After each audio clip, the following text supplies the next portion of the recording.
Hey guys, it's Cameron, Groovemaster Academy. We're going to do our practical demonstration now, our first one. Just a couple quick changes.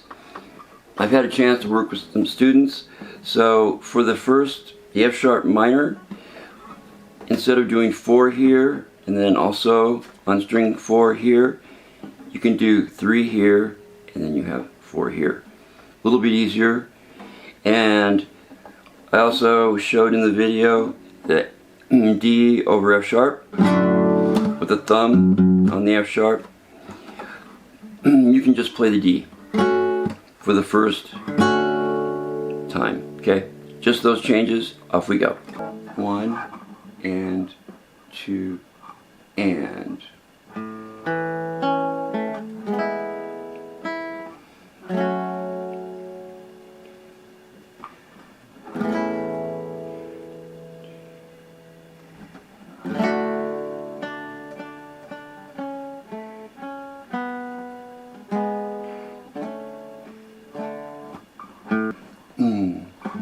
One and 2 and